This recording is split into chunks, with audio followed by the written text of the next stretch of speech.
everybody? Welcome to another edition of Box Seats. This is your host, Frank Holder. This is the show we talk about sports with comedians. Let's get ready to bring in the comedians. My man D Jones in the building. D, how you doing, sir? Good morning, everybody. Happy Tuesday. Good afternoon, evening, you mean? I'm in the future. Oh, okay. There you go. See, that's why it is in the future. Mo is in the building too. Mo, what's happening, bro? How you doing, What's sir? going on? I don't know. My phone is low. So I can hear y'all, but it's real low. I can't turn up no higher. Am I the only one? Yeah. Yeah, you guess so. Yeah. I'm going to go out and come back in, Frank. Okay. Well, we'll be here. My man Jason Hayes in the building. Jay, where you at? How you doing? Hey, what's up, fellas? Hey, Mo, you ready that Android? I done told you. You're not a pork. Yeah. Okay, so while we wait for him to get started, let me see. White chocolate, thumbs up if you want to join in the show today. Thumbs up, you want to join in? All right, he's gonna jump in today. Joe's White Chocolate, what's happening? How you doing, sir? Good. How you guys doing? All right, my man Mo is there. Mo, you here? Yeah, I'm here, but Yeah, I'm still low, but I'm going to live with it. I can still hear y'all. All right, that's what we gotta do. We waiting on Rodney Perry to join the show. When Rodney joins, my White Chocolate, I'll take you out. That way, I gotta go get my hat. I gotta go switch hats. Yeah, because you know how Rodney gonna come. He gonna come in with hats. Yeah. All right, so let me see. Let's get ready to get the show in. Mo, you're gonna be first today, man. We're gonna do that. You're gonna be first today. Be prepared. All right. You ready for this, Mo? You ready for this? Top. Yeah, I'm ready. All right, main Is topic. his phone ready? Yeah. I don't know if the phone ready or not, but I'm ready. I got enough to hear what's going on. All right, so the first topic we're going to talk about, man, is Josh Jacobs is practicing with the Green Bay Packers. I'm not sure if everybody out there heard, but Josh Jacobs got into an issue, and the prosecutors are considering whether to file charges against him. He's a three-time Pro Bowl running back, and he got some issues with domestic abuse allegations. He was on the field today for the Packers' second week of organized team activities. Now, for those of you who are not sure what's going on, it's business as usual, but he got arrested May 26th on allegations of strangulation, suffocation, and other minor offenses. Mo, should the NFL get involved? Because the Green Bay Packers are sitting back waiting to see what's going on. It's obviously another player who's got involved with the domestic violence, abuse allegations. What's your take, Mo? All right, well, first of all, we got to put some hate on Green Bay because Howie's not here. No, Yeah, he got plenty of that. he's happy it's going on in Green Bay. Wherever I can feel it right now. He happy as heck is going on up there. Yeah. Secondly, should they get involved? They're going to get involved. You know the NFL always get involved.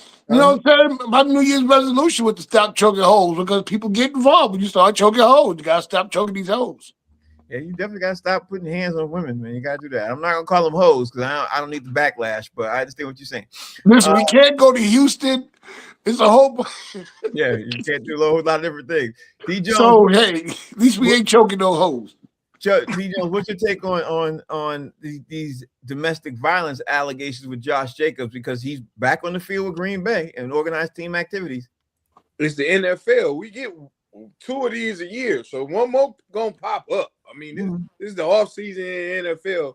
You can't spell the NFL without domestic violence abuse allegations. That's all one word. Yeah, and you remember? I don't know if you ever remember. Was it Rice for the Baltimore Ravens who slapped the woman, and like he was allowed to go back until that video came out. Remember the video came out when we ain't seen him since. He working at Whole Foods. Yeah, you ain't seen him. Once that video came out, that was a wrap in his whole career. Rap City. Yeah. And I got to an argument with one of my best friends, my man Darren, and he was telling me that he thought that even though he dragged a woman out, he would be back in the NFL. So to me, Jay, what's your take on this?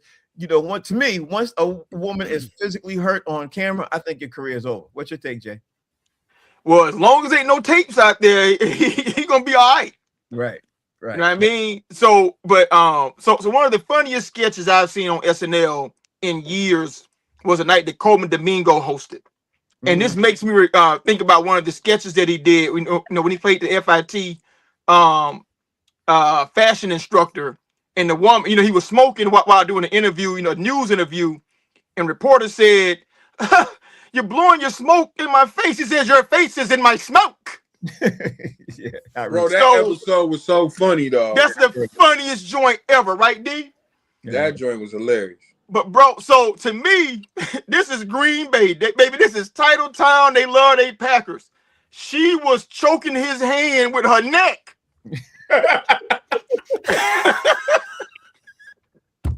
And that's why the prosecution ain't gonna do nothing about it.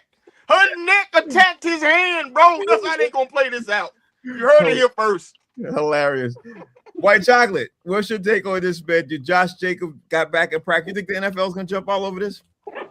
I don't think they should yet, especially where the prosecutors are still deciding whether they're going to press charges or not. Mm-hmm. And this is typical now of all of these that come out. We have to have innocent until proven guilty, not the other way around. We've been talking about this now with all these cases, and some of them, the people are getting off. Stephon Diggs just got off. And you're wrongly convicting guys. You're wrongly already accusing them and putting them in jail before all the facts are coming out. So I think he deserves due process, and let's see what happens. And I don't think they should step in. No, they should let the prosecutors or the courts or whatever the hell do their thing for right now. I agree with all that statement. Mo, you up next? Okay, here we go. Mo, yesterday we talked about Russell Wilson. We talked about obviously he joining CBS Sports and everything else, but I saw a topic today that I wanted to talk about because Russell Wilson literally is the questions out there right now of him not, being the backup to Dart on the New York Giants and him moving forward with his career on television. And the question came up, Mo, is does Russell Wilson deserve to be in the NFL Hall of Fame? And if not, do you think the last 4 years he played himself out of being in the Hall of Fame? What's your take on that, Mo? I think he played himself. I don't see Russell Wilson as a Hall of Famer. Mm-hmm. I don't know. I mean, I heard someone was saying if it hadn't been for Malcolm Butler, maybe he would be because he'd be a 2-time Super Bowl champ. Back to back too. Yeah, but Mo, he had 46,966 pass yards, 353 pass TDs, and he had 32 fourth quarter comebacks in his career. Does anybody with more stats than him ranked up in his stats higher than him in his stats? Are they all Hall of Famers? Yeah, a lot of them are in the Hall of Fame. No, they're not. I'm looking at it right now. Go ahead. Are not? Okay.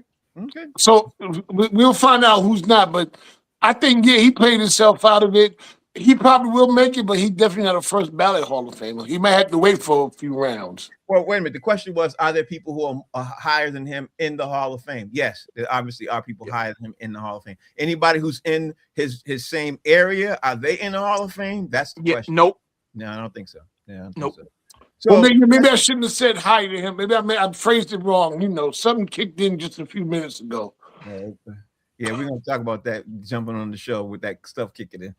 D Jones, do you think literally he deserves to be in the Hall of Fame, or do you think he played himself out of the Hall of Fame with his last 4 years? Going from team to team, Denver into the the Giants. No, it was the Jets.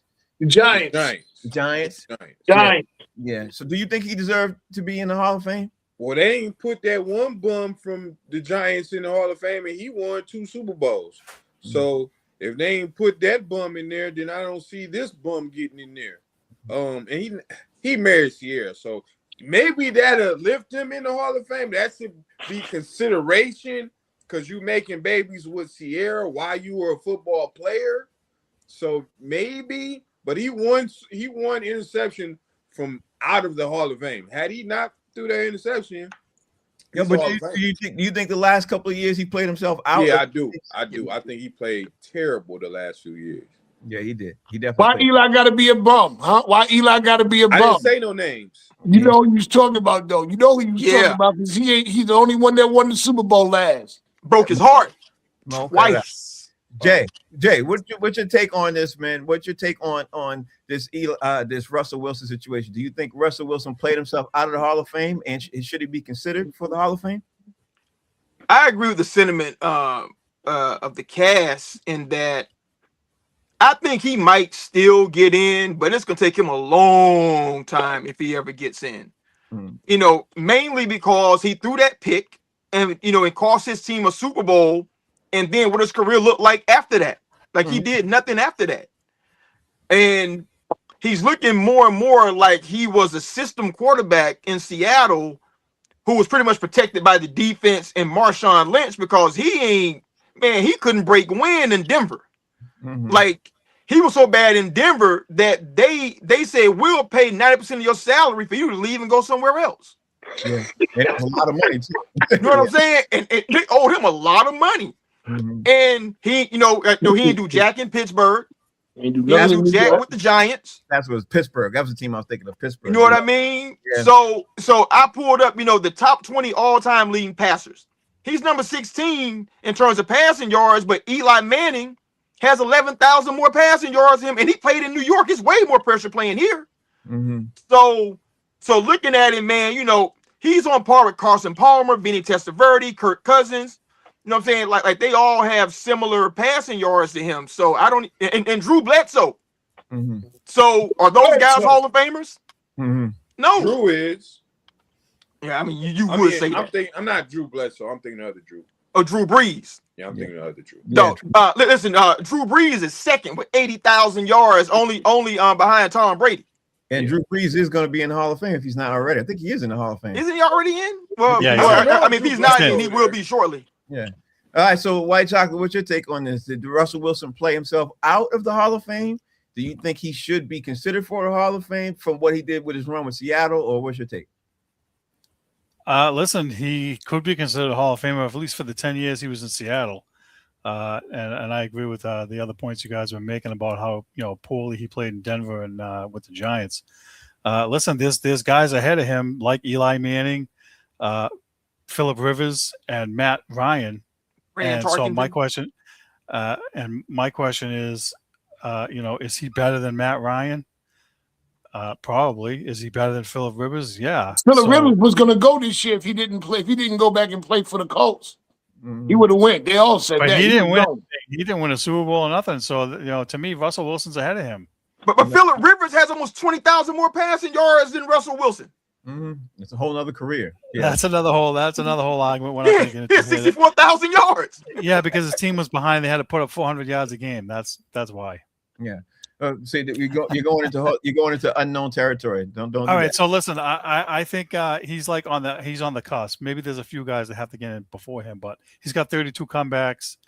He's got a Super Bowl. He could have had a second one, and for his era and his time, he was one of the top guys. So okay, yeah, all right. He's on the cusp. But in fairness, Rivers has no Super Bowl wins. Very true. Or appearances for that matter. And neither does Matt Ryan. And Matt Ryan's got more passing yards than both those guys. He's got 62,000 yards. I never understood Matt Ryan, man. He was always garbage truck juice to me. But he's not a Hall of Famer, and I don't think he should be. And he's he's an MVP, ain't he? Yeah. One maybe. Yeah, one. I know. Matt Ryan was good for fantasy football. He put up numbers. Yeah, he was. All right, so Mo, now I wanted to talk about the topic that they talked about ridiculously today on talk show radio and on TV all day today. And I was flipping through the channels and checking it out. So here's the topic. The topic is, yesterday, obviously, Myles Garrett got traded to the Rams. Everybody was talking about that going back and forth and what the Rams got and what the Browns got and everything else. But because of all that happened, there have been some rumblings of Aaron Donald coming out of retirement. There are several people who are reporting saying Aaron Donald come out of retirement. So, Mo, my question to you is, could the Myles Garrett trade bring Aaron Donald out of retirement to join Myles Garrett and put together the 1-2 punch that has never happened in the NFL? First of all, they got to get Aaron Donald money up because with Myles Garrett and with all the moves that they make, they don't have the money. I heard that a lot today when I was listening to sports and on the sports shows and streaming and everything. So, but it's not like they can't do it, but they got to make some serious moves in order to bring Donald back. And Aaron Donald dropped a video of him working out. Apparently, he wanted to be like The Rock, for football, TV or movies or whatever. You know how The Rock did. So apparently, it ain't working out. Well, people aren't calling him because they didn't see him like that with the same personality. But Mo, you got to be able to act. Yeah, you got to be able to act. That's number one. Be able to act. And the question, Mo, you brought up money, but everybody's talking about money today. But there's one thing that nobody mentioned when they talk about money. This man might want to come back and play with him just to play with him, and it might not be about money with him. You know what I mean? So that's the question. A lot of money. What's the question to you, Mo? Listen. I'm not going to say he wouldn't take a break or do it for less, but from what I'm hearing, they got no money. It's no. Okay, so D Jones, do you think Aaron Donald will come out of retirement to play with Myles Garrett, number one? And do you think, because money is an issue that all the commentators are bringing up, I don't think it's going to be about money. I think he'd want to, in my personal opinion, I think he would love to be able to play with Myles Garrett if he's able to. That's my opinion. What's your opinion, D Jones? Week 8, he's coming back, bro. I think he's going to come back. I would hate to be the quarterback against Aaron Donald and Myles Garrett. Matter of fact, I'm sick today. Let the backup play. I'm not getting in this game. I think he's coming back. I want to see it. I think it'll be phenomenal for football to see Aaron Donald come back to play with Myles Garrett, but I think it ain't going to be the start of the season. Maybe like between 4 and 8, and I think it'll be dope. I think that's a great point because I don't think he's going to come back to do summertime and OTAs and all that stuff either. I don't think he'd want to do that. But you're right, he probably would come back right when the season already started. What's your take on this, Jay? How are you feeling about this? Man, listen, if Aaron Donald comes back, you're gonna have 2 aminos. Yeah. Aminos on that line, and they already got Little and and some other cats. They done paid some DBs. They wouldn't have got both of Kansas City's DBs. Mm-hmm. And they're pretty good at linebacker, man. I don't know who's gonna score on that team, bro. Like for real, because you can't block. Who you gonna double? And not to mention Braden Fisk, who came in with Jerry versus same guy at Florida State, man. That dude is no joke at D tackle. Mm-hmm. So I don't know who you're gonna double, or who you're gonna let single up. If he does that, it's gonna be problems. Listen, if Aaron wants to come back, there's a such thing called the luxury tax, right? If you want to pay the luxury tax, if you guarantee the Super Bowl win, Stan Kroenke owns them, dude. He's worth $27 billion. I think he can find the luxury tax money. Yeah. Here's another thing, Jay. They already are favored without Aaron Donald. They're favored to get to the Super Bowl without him right now. That's what I'm saying. Yeah. So Matt, listen, Stafford is the reigning NFL MVP right now. Yeah, he is. So White Chocolate, there's one play that happened that the Rams lost, last year on their way to try to get to the Super Bowl. I think they lost that play to Seattle. And I think that place haunts them, which is the reason why, and I saw it today, which is the reason why I think they went out and got Myles Garrett. Do you think the Rams are also in Aaron Donald's ear trying to talk to him, and if they even have to convince him to come back? You know what I mean? Hey, listen, if they're not, they should. His phone should be ringing off the hook. Mm-hmm. As far as the cap space, I just took a quick look. The Rams have $16 million in cap space, and Myles Garrett's contract against the cap this year is only $8 million. So they have room if they want to sign him. He's not going to get $30 million, but he can come back for $10 million if they want. And I agree with D Jones. He's not going to come back now because he's not ready for training camp and all that. But he can come back halfway through and do the second half of the year and give him a push. Why not? They have the edge. They're the favorites to win the Super Bowl, and they would be lethal with him and Garrett on defensive line. There, they'd be insane.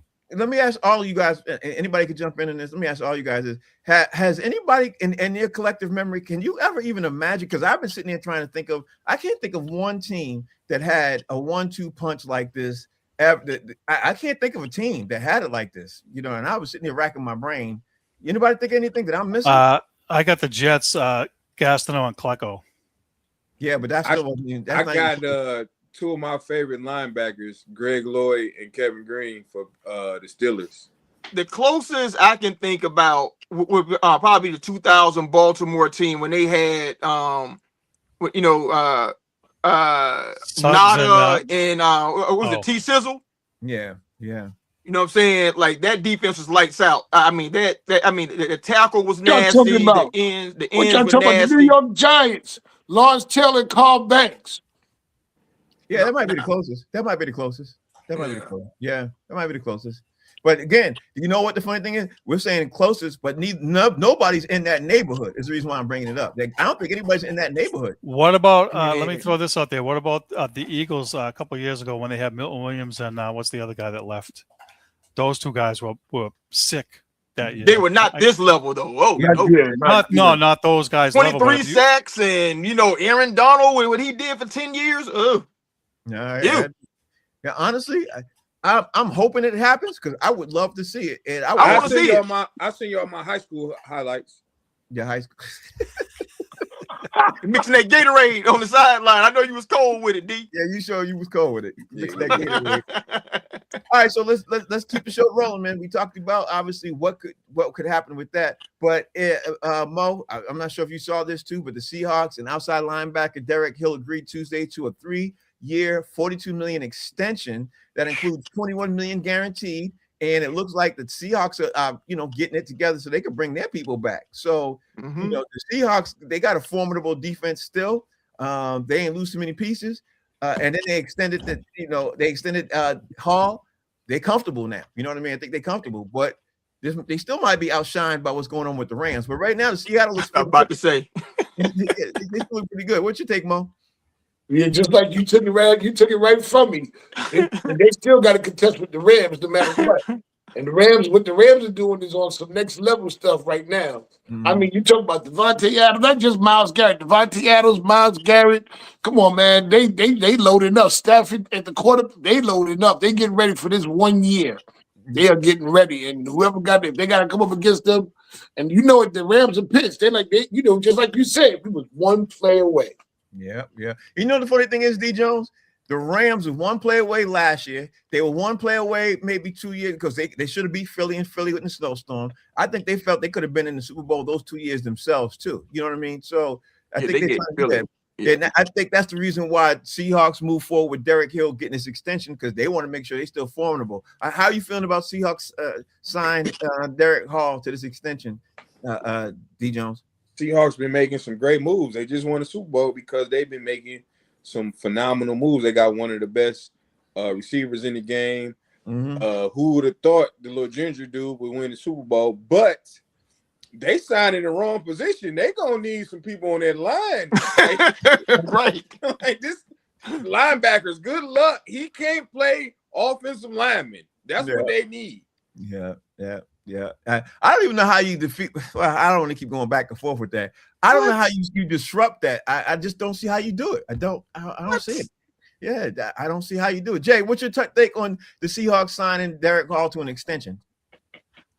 Man, they could have signed Tony Dorsett, Franco Harris.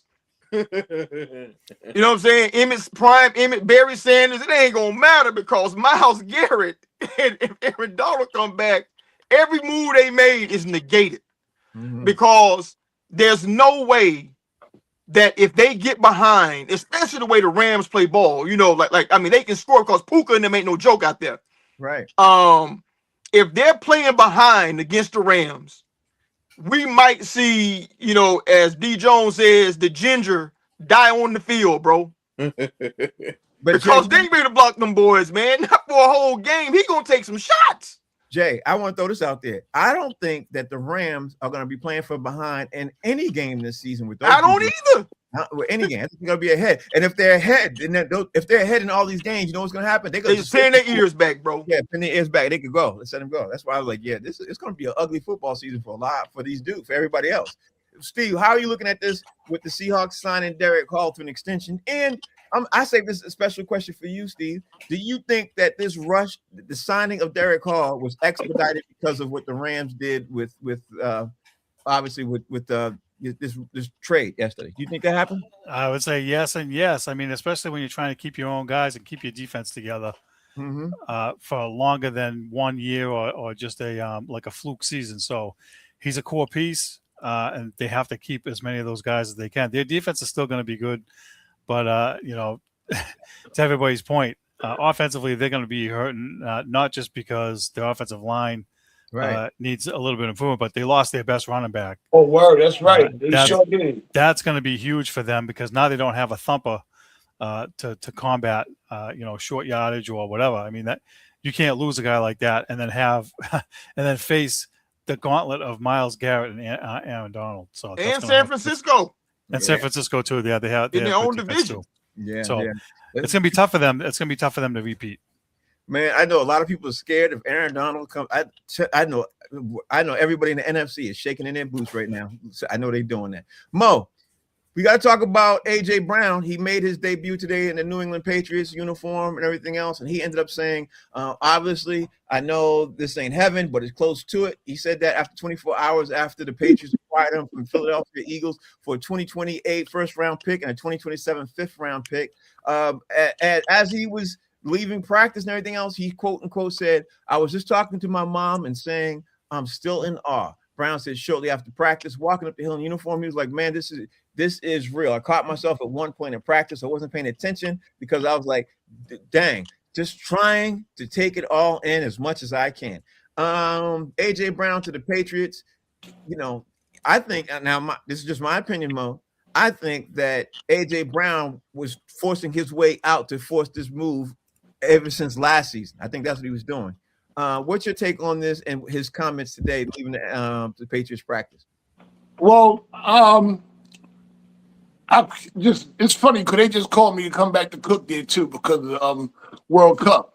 But it's an alluring place. As much as I hate the Patriots, as much as I can't stand the football team, the organization is great. You know what I'm saying? I worked for them for a few years. Like I said, they call me back. It's an alluring place. I remember my interview. I was sitting in a room with a picture from every single Super Bowl and the trophies, and I couldn't stand it, but still like, wow.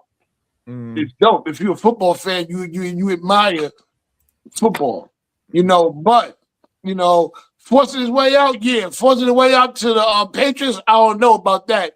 But I don't know if he was forcing his way out just being AJ Brown. Okay. All right. Because I think he was forcing his way out, but everybody has their own opinion. You're right. You might be right, Mo. D. Jones, what's your take on AJ Brown's first day of practice with the Patriots and the quotes he was saying? I don't know what it's like to be a Patriots player, but as a Patriots fan, it's prestigious.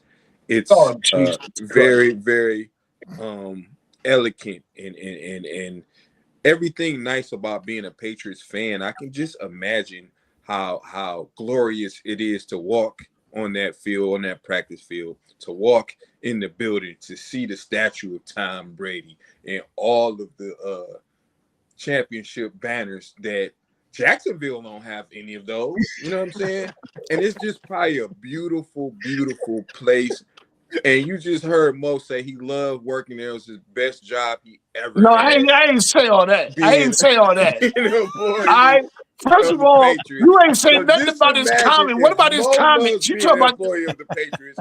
How much more AJ Brown loves being an employee of the greatest sports franchise in history. No, it's not the greatest sports. It's the greatest NFL franchise.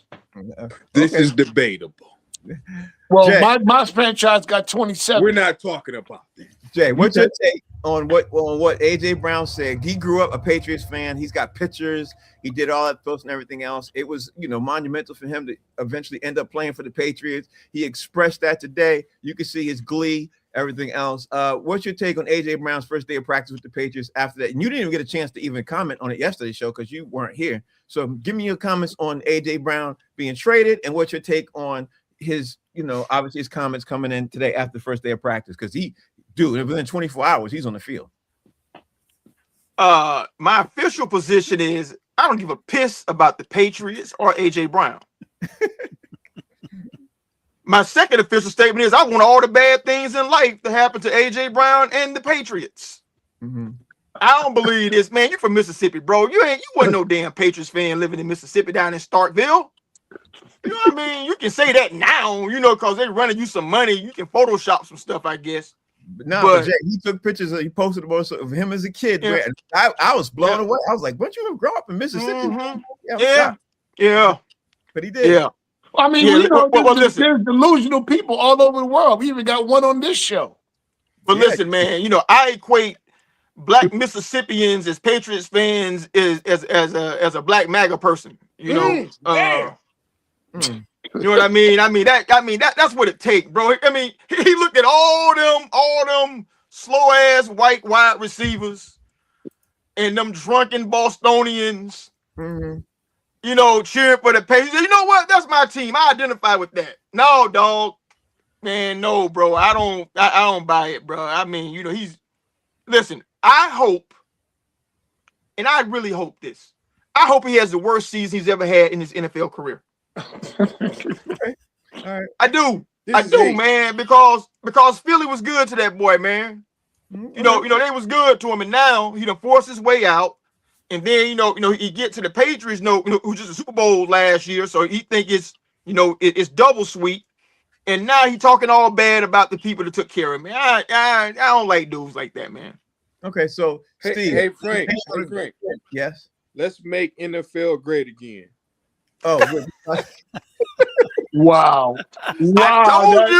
I told you. Wow. Oh, man. we're about to. Steve, they showed a graphic today on the sports, right? That they were showing all the wide receivers from Randy Moss to all the way up to that who went to the Patriots and ended up having a better career. Do you think AJ Brown was looking at that as the reason why he wanted to come to the Patriots? Is the reason why he said what he said after being the Patriots? Because from Randy Moss, the guy who came from Denver, like they showed a lot of Patriots wide receivers who, including Wes Welker, whose career they did an uptick as they joined the Patriots. Randy Moss did not have no better career in New England. Randy Moss cost more touchdowns than he ever did in his season with the Patriots. First season with the Patriots. That's a fact. They didn't win the Super Bowl. Yeah. I get what you're trying to ask. He didn't have better years than I the would Vikings, say bro. revival, not better career, right? Mhm. You can look at Randy Moss and you can look at Corey Dillon and some of the other guys that they brought in, and even Stephon Diggs last year to an extent. Look, it's clear he wasn't satisfied in Philly. He wanted out. Football players are starting to do like NBA players. He's like the James Harden of the NFL. Mhm. He wasn't happy there, didn't want to be there, no chance of going back. Wanted to be with the Patriots and reunite with Vrabel. And so, I don't, he might be looking at the numbers. He's got Drake May had glowing things to say about him today. And somebody, and I listened to the press conference, and I'm trying to paraphrase the question, but somebody asked him about, the magic of being in a Patriots uniform, which I thought was hysterical. Mhm. So, look, everybody's happy when they first come. When he starts not getting the ball, then we're going to find out how happy he is. All right, so now let's move on to the NBA because now we got some topics to jump into. Before we dive in with the questions I have for the NBA, because we know the NBA Finals are kicking off with the Knicks and the Spurs. There's a lot of people who analyze a lot of things, Mo. A lot of people analyzing a lot of things. So I wanted to ask you guys, give me your 3 key matchups you're looking forward to seeing in the NBA Finals. Because, people looking at the matchups and trying to break it down on who's going to do what with who and everything else. But I think there are going to be 3 key matchups that are going to define the series, in my opinion. So, Mo, your 3. Castle and Brunson. I want to see that. Stephen Castle's been helping to hold down some really good point guards.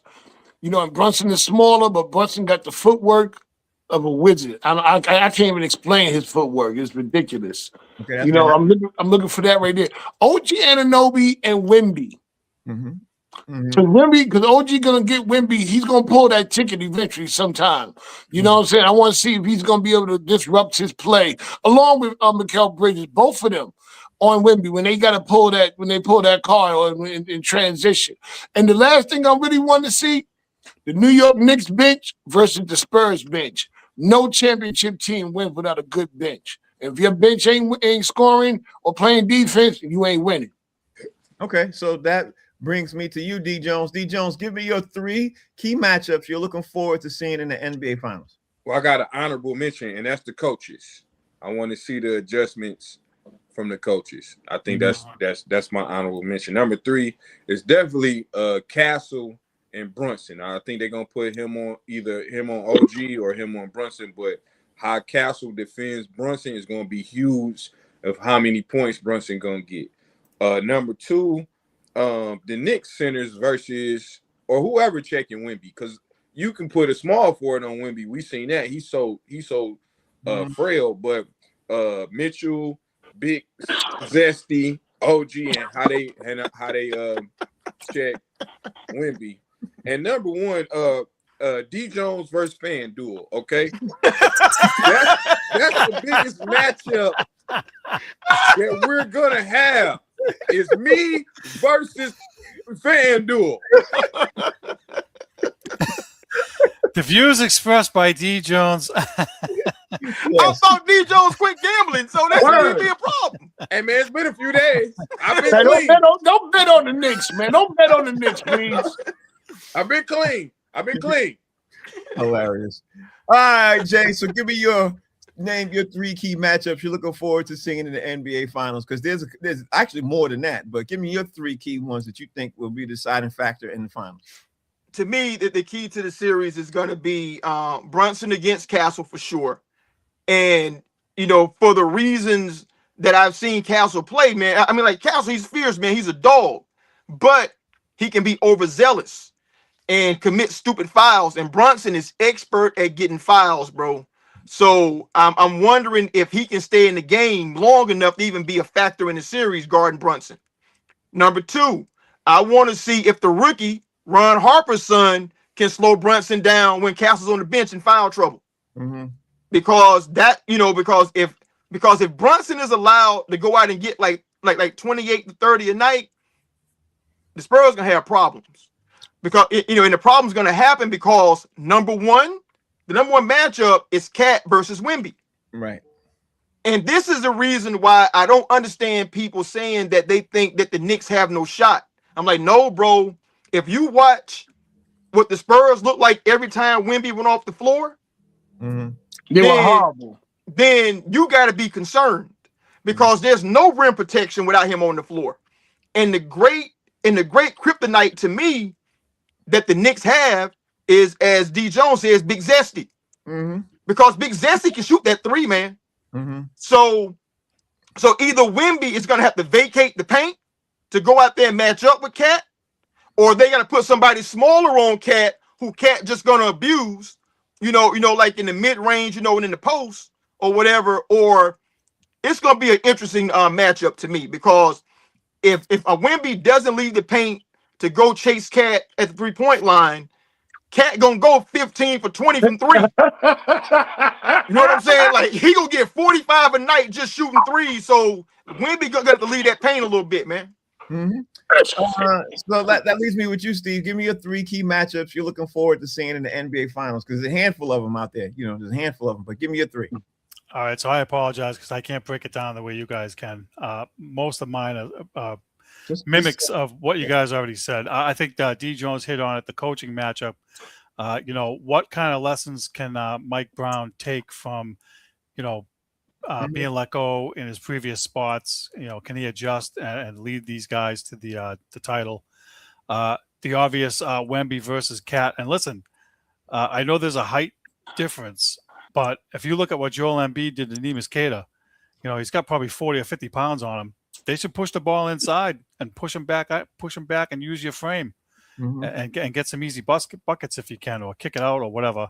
And the last one, and again, I'm not as astute as you guys here, but I think the key will be if the Spurs can hit more 3s than the Knicks.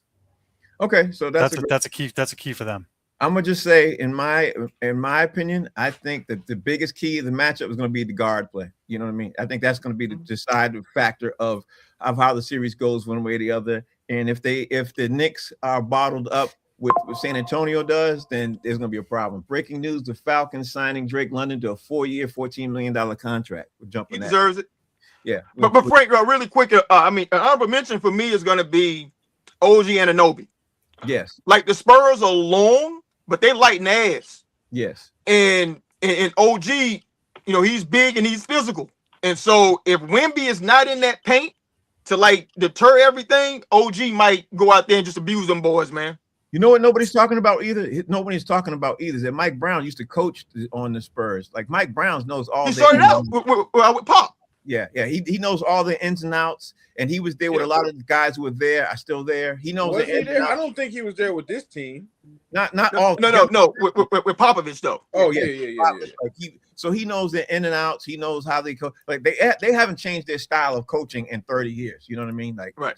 So they're doing the same thing. Even the new guy he's coaching under from what Pop is doing, everything else. Nobody's talking about that. So I think, honestly, the number one thing to me is coaching. Like, how will the coach do and make the adjustments to as it goes in game? And I think that will be the deciding factor in the series. It starts there. Then the next thing to me, number 2 to me, is going to be the guard play and how they're going to slow down Brunson. Because to me, if they're able to slow down Brunson and Hart, then obviously Spurs have a chance. If the Knicks are able to figure out and pull Wemby out, then the Knicks can win the whole series. You know what I mean?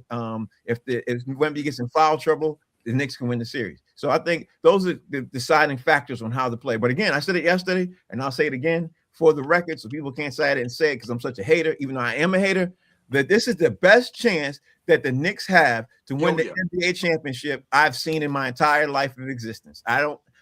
It's a 50-50. Like when they played the Spurs before years ago, it was like David versus Goliath. I think this is their best chance. But and if Shamet stay hot, bro, look out. Yeah. Shamet and Deuce McBride. And like everybody, I'm telling you right now, finals MVP, OG Anunoby. Hey, Mo, is that who I should put my money on? No. Finals MVP. OG Anunoby. Thank you, Mo. I'm going to go better. We deserve a ticket tape parade in this city, man. We really do. Yeah, they ain't had one in 15 years. My other concern is this: is when you keep shooting and you live by the 3, you know what happens. So, but we got inside presence. We don't. That's the thing about the thing. We have a great inside game. Yeah, OG Anunoby and Mikal Bridges, they both are mid-range monsters. That's why they play the game. That's right. But we got an inside game. All right, so, and the Spurs are young, man. They ain't quite figured out, how to win yet either. So that's also an advantage for the Knicks. Yeah, that's right.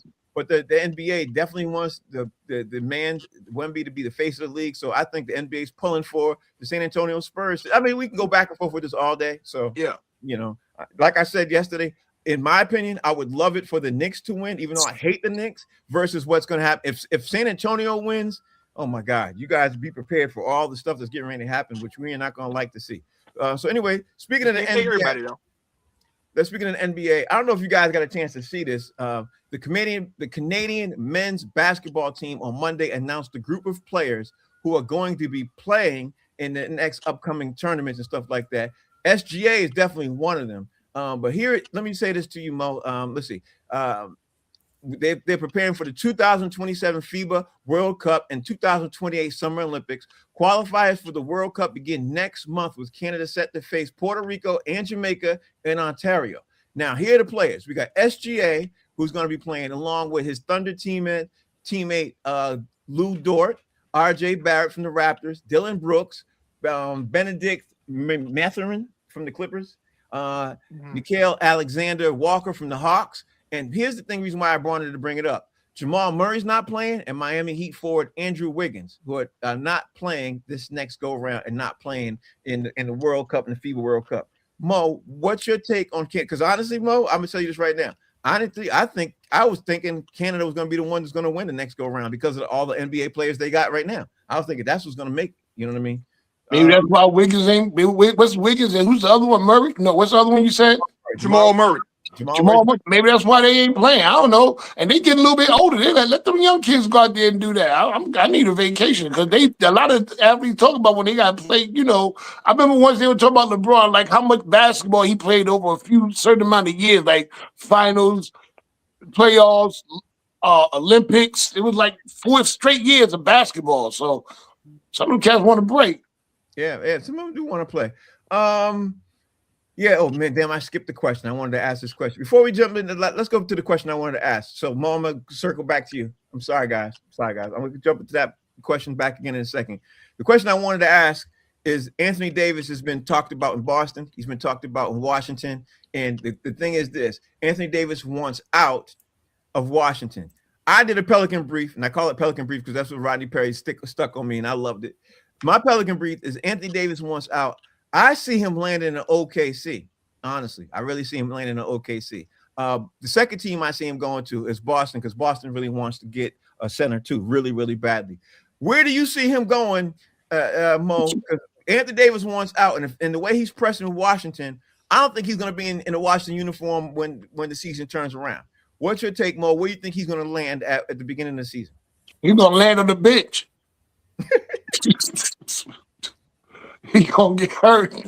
He's on the bench. Listen, Listen, if he go to OKC or Boston, he gonna be on the bench. What he go? I can't believe they gonna want him in Boston. What they gonna do? Sit next to Jason Tatum? Well, the Celtics did take KP, and KP was an injury-prone player too. So there's that. Yeah, they did do that. But I don't know who got hurt most, KP or AD. I don't know, but the Celtics are not shy of taking players. Well, I guess no matter what, they're gonna make sure they need a real good MD. Oh yeah, that's true. That's true. D. Jones, what are your take on this, man? Anthony Davis wants out of Washington. Like I said, in my opinion, I think he's OKC because OKC might be still upset with what happened with Chet Holmgren because Chet Holmgren did not show up, and Anthony Davis would not even have to play center. He would play forward, and they would have Hartenstein. So that could be something serious that OKC could consider. But I also see Celtics looming, and it could be a couple other teams. Where do you see Anthony Davis landing if he's out of Washington? When healthy, he top 10 player. Like he's a monster when he healthy. 22% of the game. I would like him in Detroit, but I think he's gonna land. He's gonna be doing commercials for Top Dog Law. That's what his next job is. He's gonna be doing commercials for law firms. Are you injured?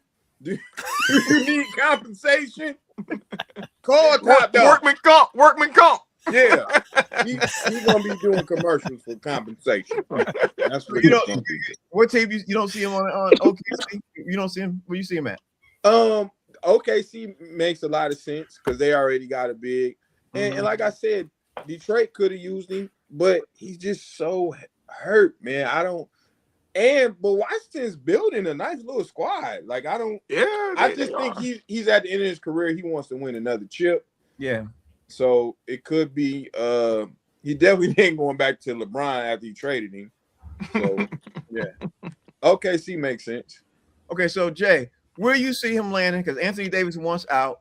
I think he wants to go to a team that's a contender that could win, and that it says OKC all over it to me. You know what I mean? Chet, Chet, you missed the show yesterday. We were talking about how abysmal his numbers were yesterday. His numbers were abysmal, but Anthony Davis's numbers were not against Wemby. You know what I mean? They weren't when they played.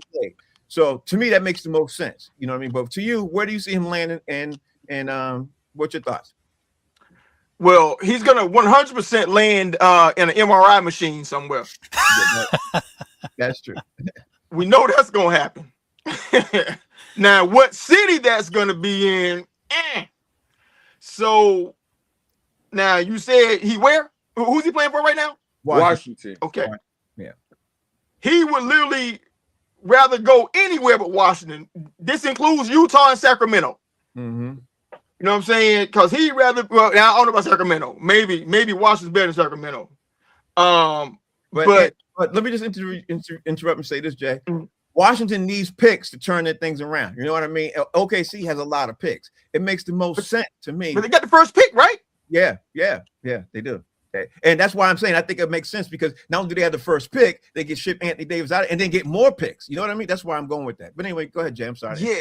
Nah, I mean, it's crazy, man, because I think that they need to just have a talk with him. You know what I'm saying? Because I think that he fits what that team might be able to do, and you can turn things around pretty quickly in the NBA. Mm-hmm. And they definitely taking that kid out of BYU. Yeah, who I think is the real deal. Yeah, AJ. Yeah. And I don't see why you would keep Trae Young. I would try to get Trae Young out of there, and bring in, just a real point guard, with some size who can guard. And I think that they can make some noise, man, from Washington, and they could be like really good in about 3 seasons. The funny thing is, Jay, is you hit on the nail on the head because with Trae Young, AJ Batista, and with Anthony Davis, they could turn things around and be tomorrow's San Antonio Spurs. They really could. Yeah, you can turn around quick in the NBA, man. He ain't got 3 seasons in him. He rested though, D. Jones. I was thinking the same thing. He might not have 3 quarters. I said he well rested, fellas. 3 minutes. So Anthony Davis wants out. White chocolate. Anthony Davis wants out. Now, OKC makes the most sense. Where do you see him landing if it's not OKC, or do you think it will be OKC? This is a hypothetical trade that just popped in my head, and you guys are probably going to laugh, but Anthony Davis goes to Milwaukee, Giannis goes to OKC, and Chet Holmgren goes to the Wizards. Yeah, that money all works. That money all works. The money has to work. Yeah, the the money network. all works. So who gets the picks? Yeah. Somebody's gonna get some picks, right? Oklahoma, the Washington gets the picks. They send Right. Chet Holmgren and some picks to Washington, and Anthony Davis goes to the Bucks, and Giannis goes to OKC. Yeah. Because Chet makes a lot of money, man. Chet's on a max deal right now. And Chet, Anthony Davis is making $50 million. He's making less. He's making probably about 44. It Chet is. matches though. yeah, it matches. And OKC's about to get hit with the apron. You know what I mean? That's the problem. They're getting ready to get hit with that tax apron that the Celtics got hit with this year. So they have to. OKC's gonna have to dump some people or figure some stuff out. You know what I mean? But I've been hearing them trying to move the sassy dude who be carrying the purses. That's SGA. No, not him. The other dude with the braids. That shows you how many they got. So I don't even know which one you talk about. That shows you how many you got. All right, Not J-Dub. J-Dub, yeah. yeah, they might move him because He be wearing bell bottles, man, and crop tops, carrying a purse, bro. Yeah, he might be doing that too. All right, so Mo, I already asked you about the question about what we're gonna do with the going into the Canada, what Canada's gonna do. So Mo, I'm gonna skip you. You responded with that. D Jones, I'm gonna go to you with this one. D Jones, talk to me about SGA's team moving forward with Canada, but Andrew Wiggins and Jamal Murray pulling out, as they move forward to go to the FIBA World Cup and stuff like that. What's your take?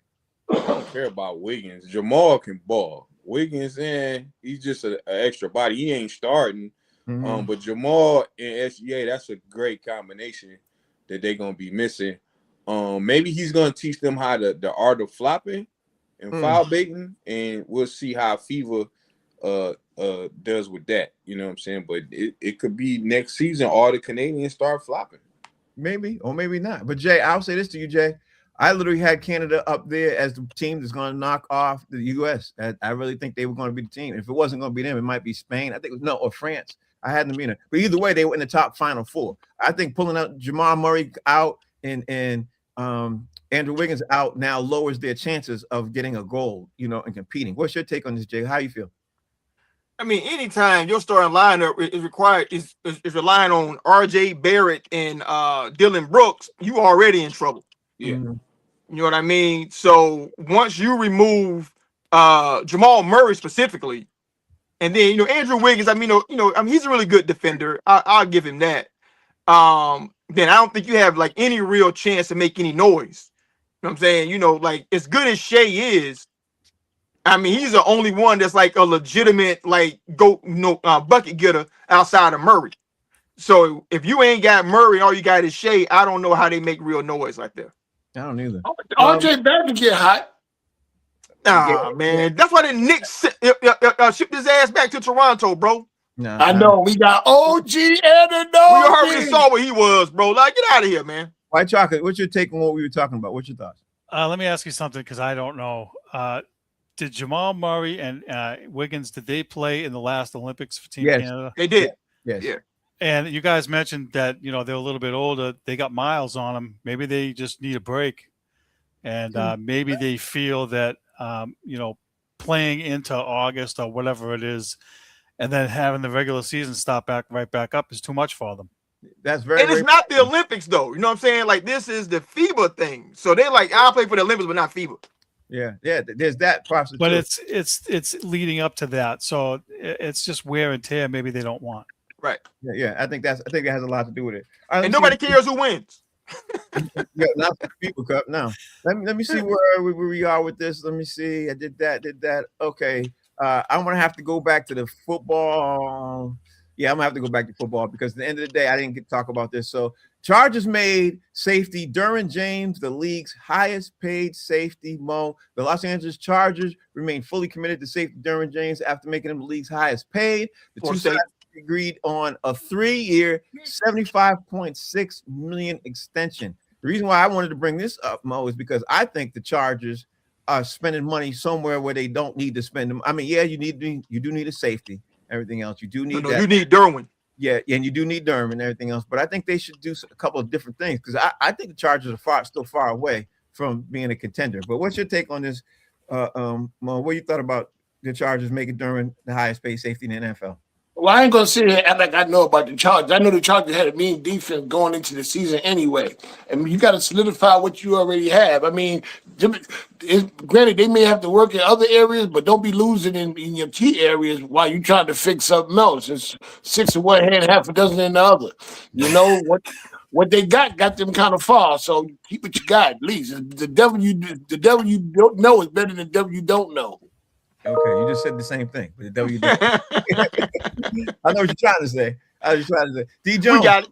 you think Jim Harbaugh knows what he's doing over there? I mean, Jim Harbaugh put together a good team anyway. He knows what he's doing. I think. Well, last time I seen the Chargers, they was getting they tails behind whooped by the greatest franchise in all the sports. Oh, Oh, who the Yankees? Apparently, I think did Derwin James go to Florida State?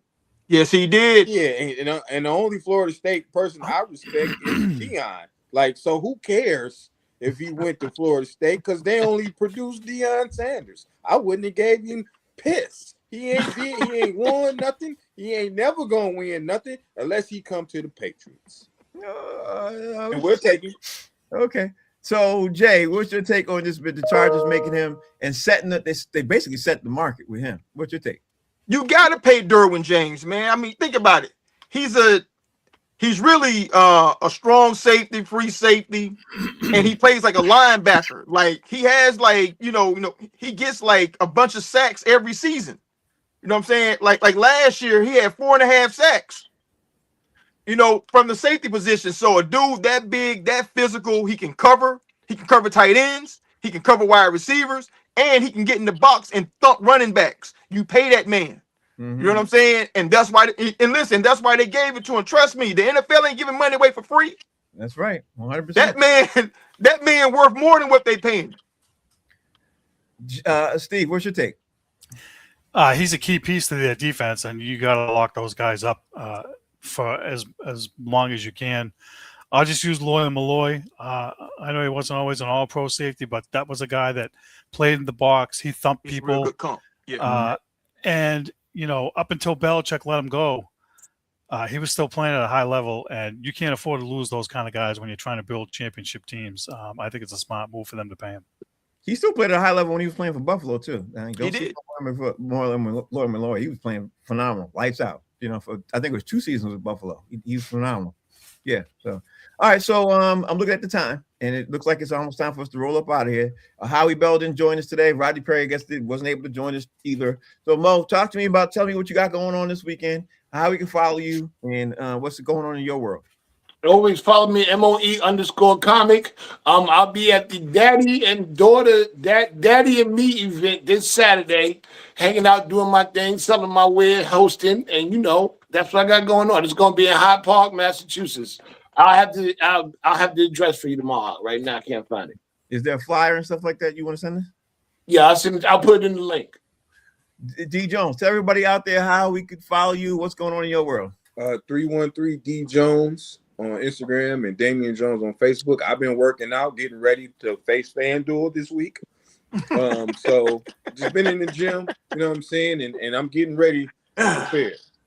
Yeah, y'all think he's good. He's really been in the gym though. He's training. Jay, talk to me. What's going on in your world, bro? And happy birthday to the wifey. Happy birthday to wifey. Hey man, she said thank you to all you guys, man. Did For she the like my birthday picture? wishes. Yeah. She cracked up when she saw that, bro. That was hysterical. She disagreed about you being the most handsome on the show, though. I know it's me. It's me. That's why. It ain't your ass either. I am. How they can follow you? What you got going on? Hey, follow me at JD Hayes over at Fan Base, man. I'm out here, man. Go ahead, White Tiger. Follow me and Frank on Facebook and YouTube on Boston Straight Shooters. So tomorrow's show is going to be a special show. We're going to do an NBA recap. We're going to talk about what's going on, what happened for the year in the NBA. And we're going to also do an NBA Finals preview. We're going to dive in deep. We're going to talk about all the breakdowns that we see as we see it. We're going to talk about what we think is going to happen in the game. And we're going to just have a great conversation because tomorrow's going to be a special NBA preview of the game. I think we should all have a nice conversation about it. We're probably going to do a little bit of highlights of what's going on in the news, but it's definitely going to be an NBA preview Do we have to? of the finals. Yes, we do. Yes, we have to. We have to for other reasons. I'll tell you all about it later off of this. Anyway, y'all, thank you all for watching. Name of the show is called Box Seats. We will see you all tomorrow at 6 o'clock. Again, thanks. Peace.